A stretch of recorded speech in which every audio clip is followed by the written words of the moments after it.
seriously, is this how it's going to be now? Well, hello there, and welcome to another episode of glennzb TV, the show that puts glennzb into your TV. This morning we'll start off with a little bit of Naked Harry. Hard to miss the Naked Harry. I think this whole situation has been completely misread by the media. I mean, in light of the recent news with his grandfather's bladder, I think you'll find that the blurred out people in the Harry photos are probably just nurses, doctors or other health professionals, and they're just checking the bladder. And obviously you've got to take your clothes off to do that. I learned when I had a scan on my shoulder the other day, I had to take my pants off for that. I don't know why, but I did. So you know, you're just scanning my shoulder, right? And they, yep, just take your pants off, please. So yeah, I think it was just a medical checkup. I don't know why somebody was taking photos of it. And the whole thing's just being blown completely out of proportion. But by all the latest reports are, his bladder is fine. Looks absolutely fine. A bit blurry, but fine. Alright, are we, is the drink driving test a little bit too difficult? The reason I ask this is because there's a headline out of the Star down Canterbury Way. A drunk driver pees on breath test equipment. So I think he's got the wrong idea there. This is a guy who ploughed into an elderly woman's home, ironically in Wood End, and he was a forklift driver. It doesn't actually say whether he was driving a forklift at the time, because that can do some damage, certainly.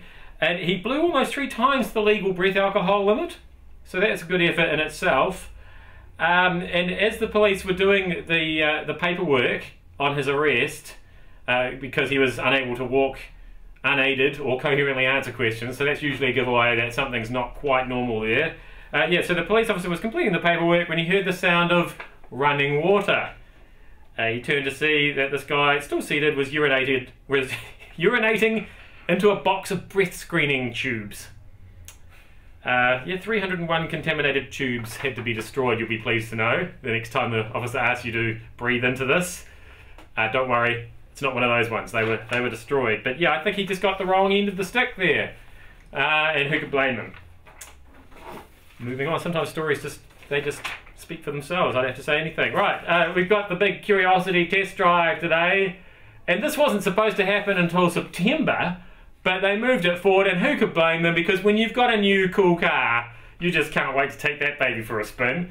And so this is the Mars rover. What do you mean, what's curiosity? The Mars rover, people. Keep up, keep up. Yeah, they moved it about 10 feet, which is sort of 3 meters-ish. And they turned in place to the right, and then they backed up a few meters and basically ended up where they started from. So, sounds to me, I picture that in my head, it's kind of like a parallel park. They just performed there.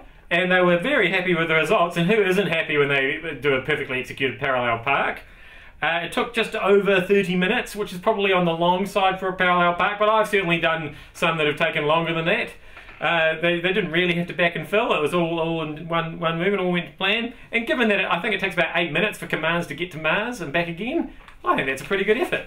So, you know I'm going to keep you up to date with Mars news as it comes to hand.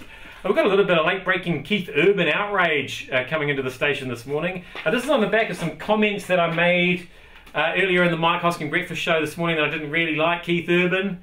And what I meant was that I don't like his music.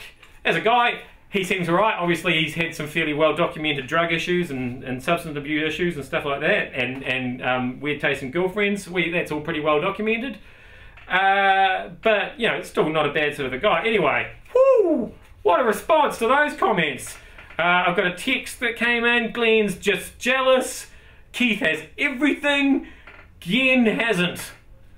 It's Glenn. It's G-J-E-N. So somebody else, apart from me, doesn't have what Keith has. So it's a very well-constructed text there.